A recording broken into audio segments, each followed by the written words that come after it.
Media Cina keberatan kalau Mads Helgers dan Eliano Renders ikut bermain dalam laga pertandingan antara Indonesia melawan Cina. Ada apa? Kok belum apa-apa mereka sudah panik?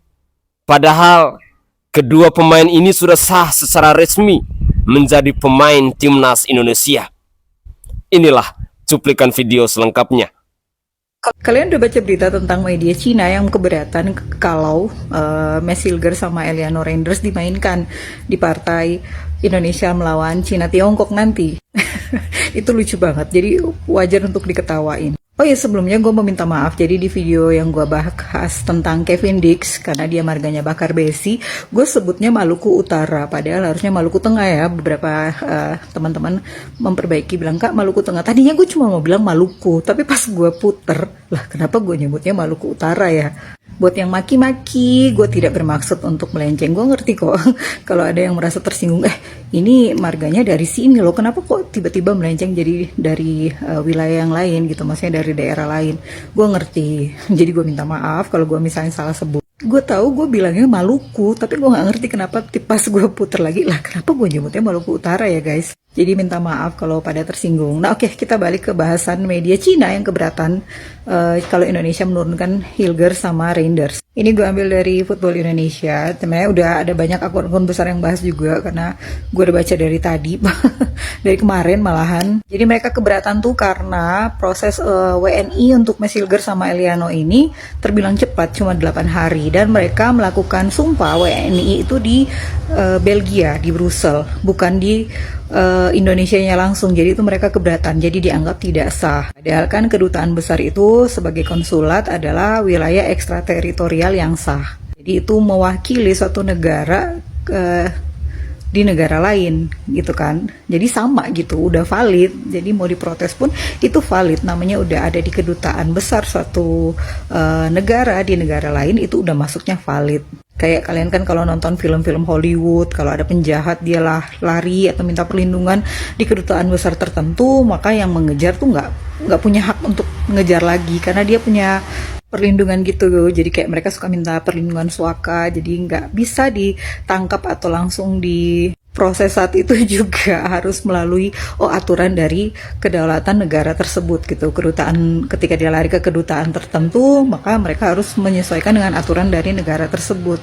Jadi itu sah ya teman-teman. Aneh banget ya, belum bermain kayak udah panik duluan ya. Karena kan waktu itu awal-awal mereka sampai bikin venue-nya jauh dari pusat kota, terus mereka juga naikin tiket untuk away, jadi untuk fans Indonesia yang mau beli itu dibikin mahal, terus tempatnya juga mereka dikasih tempat duduk paling atas. Jadi mereka kayaknya takut dengan banyaknya fans Indonesia yang akan datang dan bergemuruh gitu di lapangan tersebut. Sekarang mereka mempermasalahkan validasi dari kewarganegaraan Mads Helgers sama Eliano yang terbilang cepat. Jadi mereka mau menuntut, jadi biar Indonesia tuh didiskualifikasi dan mereka menang 3-0. Assalamualaikum warahmatullahi wabarakatuh. Salam Om Swastiastu. Namo Buddhaya, salam kebajikan dan salam sejahtera untuk kita semua. Para pecinta timnas Indonesia di mana saja kalian berada, itu tadi adalah satu cuplikan video di mana media Cina katanya keberatan dengan kehadiran Eliano Renders dan Mads Helgers. Padahal kedua pemain ini sudah sah menjadi pemain timnas Indonesia. Apapun itu, menurut saya secara pribadi, ini adalah bentuk kepanikan yang ditunjukkan oleh Cina kepada para pemain timnas Indonesia. Bahkan dalam cuplikan video tadi kita mendengarkan pula bahwa harga tiket pun dibuat mahal dan lain sebagainya. Tetapi tidak apa-apa, supporter timnas Indonesia walaupun tidak ada yang berangkat ke Cina misalnya, tetapi dukungan di media sosial itu sangat luar biasa. Itu yang perlu kalian ketahui. Dan dalam beberapa menit ke depan ini, saya akan menyajikan beberapa cuplikan-cuplikan video terkait dengan informasi-informasi olahraga yang datang dari Negara Kesatuan Republik Indonesia, terkhususnya terkait dengan berita timnas Garuda. Mari kita bersama-sama menyimak cuplikan-cuplikan video berikut ini.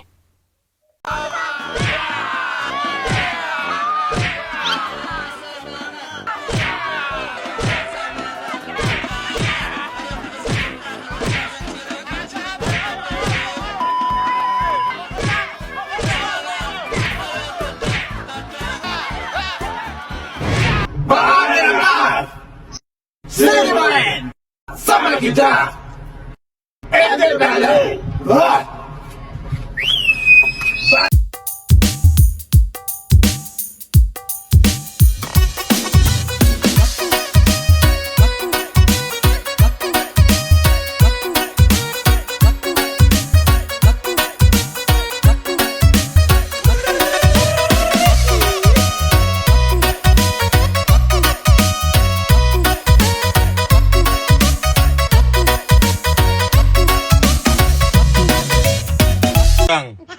Kalian bisa bedakan mana wasit, mana ketua kalian? Tiba-tiba gua diserang bejir, di tag sana sini, live gua dirusuin, gua dihina, dimaki-maki.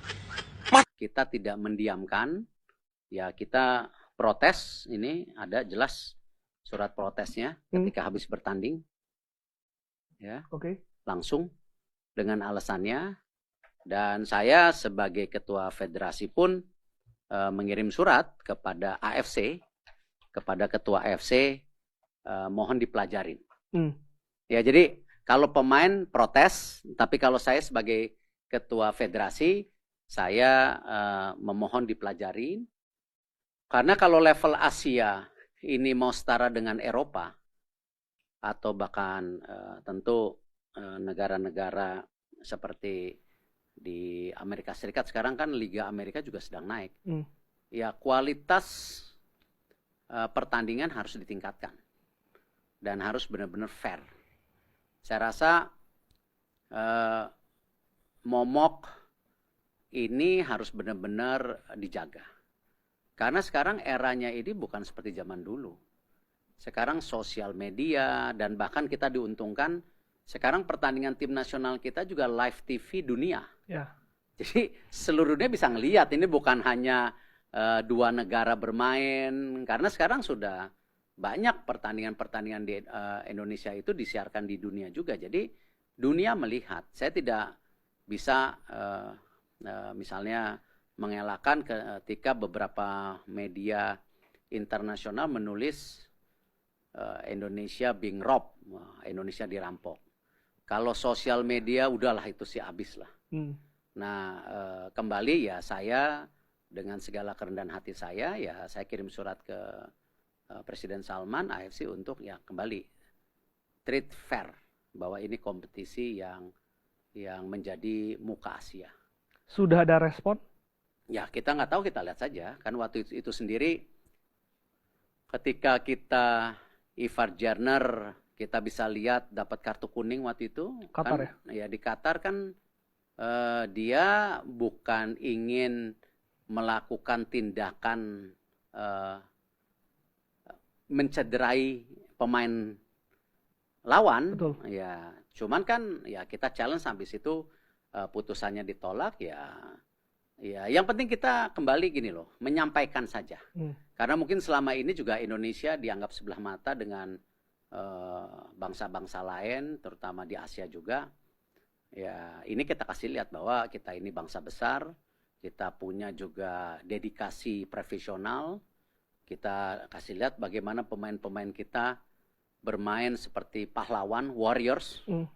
Ya, jauhlah dibandingkan lawan tanding kita, ya. Main bola atau drakor saya nggak tahu ya. Ya, tapi itu kebanggaan buat saya sebagai ketua PSSI, bahwa benar-benar peristiwa bangsa sejarah kita dikasih lihat dengan patriotisme gitu. Ya kan, kita kan lawan terus. Betul. Gitu. Dan ini bukan kali pertama, Pak. Ketika kita di Arab Saudi bisa menahan imbang, di Vietnam kita menang 3-0. Itu bukan hoki atau keberuntungan. Enggak. Itu memang kualitas itu mereka terlihat. Itu yang saya ngelihat di U20 dan U17 kita juga sudah mulai. Ya, tidak minder, tidak melihat oh ini lebih besar, lebih kekar. Ya, tetapi kita melihat wah ini kita bawa merah putih, kita bawa juga nama baik mereka sebagai pemain, nama baik mereka dalam keluarga, mereka akan kasih the best. Nah, itu yang saya rasa perubahan signifikan selama 1,5 tahun ini, yang saya rasakan mentalitas tim nasional kita sudah mulai. AFC kritik PSSI buat laporan tidak jelas dan menilai keputusan wasit sudah benar. Wah, lu bener-bener lu ya. Sekelas PSSI lo nggak mungkin buat laporan nggak jelas, cocok. AFC juga bilang keputusan wasit sudah bener anjir.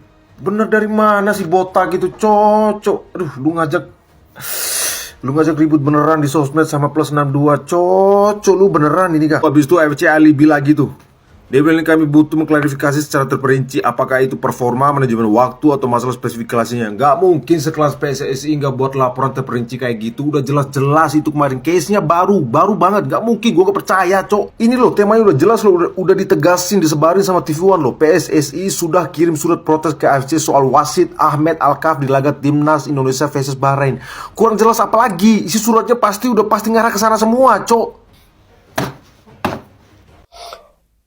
Guys, itu adalah informasi olahraga di season kedua. Hal menarik dalam cuplikan-cuplikan video di season kedua ini, di mana kita mendengarkan bersama-sama pernyataan dari Ketua Umum PSSI Bapak Erick Thohir yang sudah melayangkan surat protes kepada Presiden AFC tentang pertandingan antara Indonesia melawan Bahrain, dan lebih khususnya itu kepada wasit si kepala botak itu. Dan saat ini juga lagi menjadi trending topik hashtag AFC Mafia. Bahkan beberapa tempat di Bahrain itu sudah dirubah semua oleh netizen Indonesia menjadi AFC Mafia, AFC Fulus, AFC dengan kata-kata senonoh dan lain sebagainya. Kalau pemirsa mau cek, silakan kunjungi di Google Map, lalu ketik AFC Mafia. Pasti akan muncul semua di situ. Terus terang, ini adalah ungkapan kekecewaan, baik yang dilakukan oleh Pak Erick Thohir maupun oleh supporter Timnas Indonesia.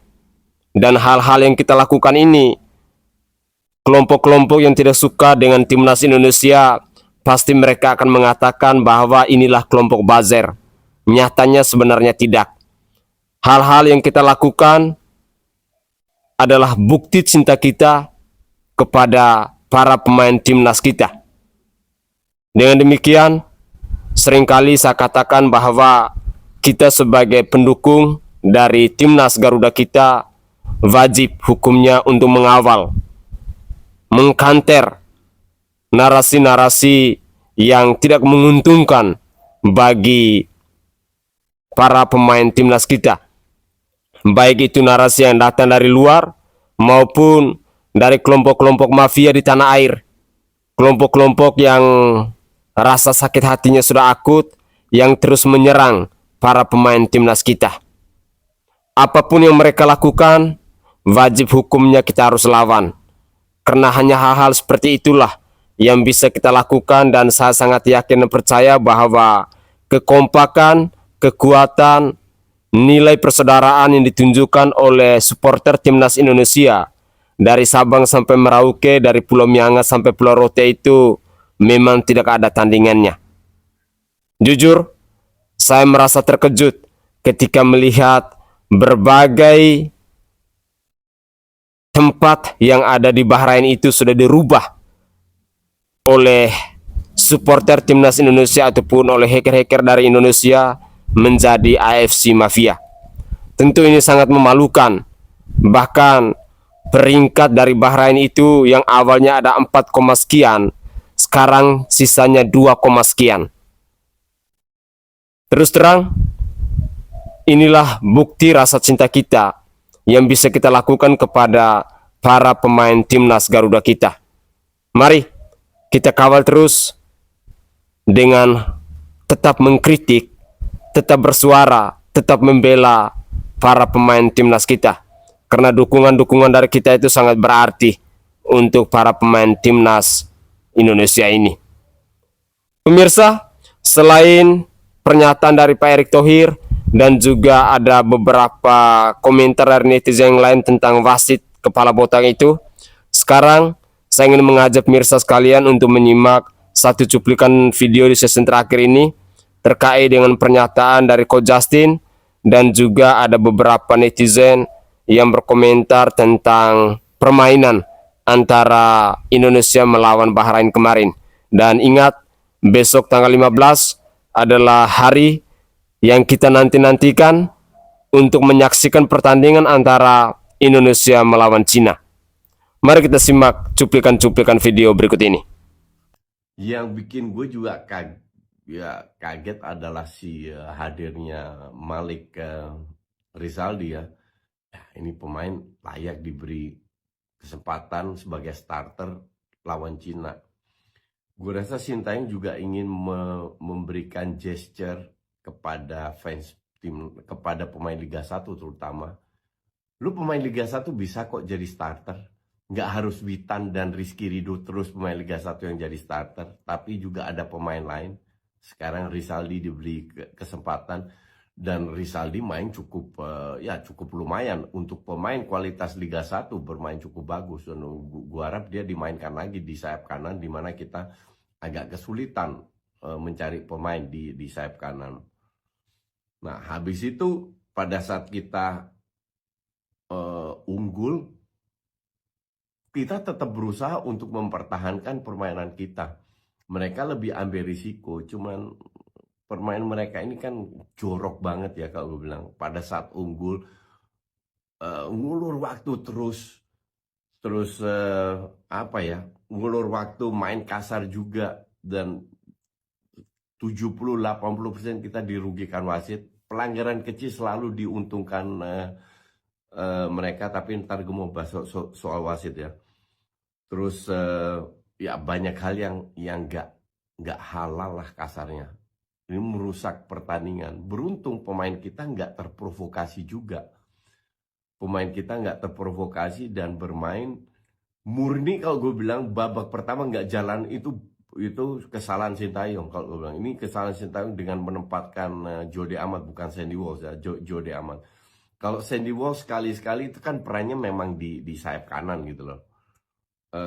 Tapi perannya Amat ini merusak permainan yang sudah biasa mereka mainkan. Jadi gue harap next time lawan Cina nggak bisa main-main lagi. Rizky Ridho jadi starter, Itses sama Meishilkers. Ridho di kiri, depannya Verdong, kanan mau itu pasang Walsh, mau itu Asnawi, terserah lah, bebas. Tengah Nathan atau Ivar dengan Tom Haye. Kalau bisa sih gue bilang lebih cocok dengan Ivar. Oke, sekarang mengenai pertandingan ulang. Kemungkinannya gimana? Sebenarnya ada kemungkinan juga 50-50, karena di beberapa pertandingan sebelum kita juga, tahun 2018, AFCEL Senegal, terus ada beberapa pertandingan lain juga itu pernah terjadi gitu. Ada sedikit ketidakpuasan, akhirnya ada protes, viral, terus dilakukanlah pertandingan ulang, dan itu pernah terjadi nggak cuma satu, tapi beberapa kali. Nah, kalau kita kan kesalahannya itu kan nggak dari awal sampai habis. Justru yang kita keberatan itu kan 3 menit terakhir. Gue sih berandai-andai harusnya yang dihilangkan itu ya 3 menit terakhir aja. Jadi dengan sendirinya gol dia itu nggak ada sebenarnya. Harusnya 90 plus 6 ya sampai situ gitu. Jangan ada 3 menit tambahan. Kan golnya di 3 menit tambahan yang hantu ini nih. Jadi kalau itu dihilangin, ya nggak tahu ya bisa apa enggak ya. Tapi kalau itu dihilangin, otomatis si Bahrain ini golnya dianggap tidak ada. Gue harapannya sih itu. Nah, untuk si wasit kira-kira hukuman yang pantas buat dia apa? Kan biasanya itu kan yang kena kasus itu kan biasanya nggak boleh terlibat di dalam sepak bola seumur hidupnya. Oke, atau dipensiunkan lah. Kalau dipensiunkan memang maunya dia udah tua juga. Memang justru ini target dia untuk dana pensiun mungkin. Jadi nggak cocok buat gue itu. Sekarang kalau ini udah masuknya kriminal, ini udah pengaturan skor, ini udah ada manipulasi pertandingan, harus itu ada bentuk hukuman pidana ke wasit ini, karena udah beberapa kali di liga kita juga ada hukuman pidana untuk wasit, supaya kapok juga. Jadi nggak ada lagi pertandingan-pertandingan yang lain yang semodel kayak gini gitu. Sayang banget, supaya sepak bola juga lebih sehat. Nggak seru juga kita ketika kita udah mendominasi, kita berpeluang menang, tiba-tiba di menit akhir kita harus kehilangan poin yang penting, itu menentukan kita ke Piala Dunia. ya sangat amat disayangkan. Gue juga nggak mau ini terjadi sama orang lain. Oke? Tetap kawal 90 tambah 6 sama dengan 99. Jangan lagi sebut pelatih tim nasional adalah pelatih Sintayong dengan timnya, pelatih Indra Safri dengan timnya, pelatih Coach Nova Arianto dengan timnya. Sebut mereka pelatih tim nasional Indonesia. Jangan lagi sebut pemain-pemain adalah pemain naturalisasi, pemain keturunan, pemain diaspora, pemain Liga 1, pemain dari daerah dari Sabang sampai Merauke, tapi sebut mereka pemain tim nasional Indonesia. Mereka adalah warga negara Indonesia, mereka semua adalah membela tim nasional Indonesia untuk kebanggaan bendera merah putih, pelatih tim nasional Indonesia, dan pemain tim nasional Indonesia. Case closed. Tidak ada lagi nama-nama yang lain. Oke guys, itu adalah informasi-informasi olahraga yang bisa saya persembahkan ke hadapan pemirsa sekalian dalam cuplikan video saya kali ini. Semoga saja cuplikan-cuplikan video ini bisa berguna bagi pemirsa sekalian, khususnya kepada para pecinta timnas Indonesia. Mari kita bersama-sama untuk terus mendukung timnas kebanggaan kita, dan besar harapan kita bahwa dalam laga pertandingan antara Indonesia melawan Cina besok, Indonesia bisa unggul sehingga mereka bisa pulang dengan membawa 3 poin. Dan mari kita dukung pula mereka dengan doa-doa dari kita. Semoga saja doa-doa dari kita bisa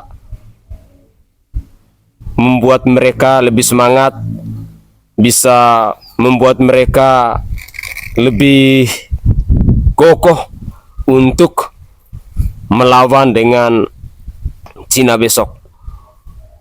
Mungkin itu saja cuplikan-cuplikan video yang bisa saya persembahkan ke hadapan pemirsa sekalian. Saya Sainai dari Provinsi Nusa Tenggara Timur.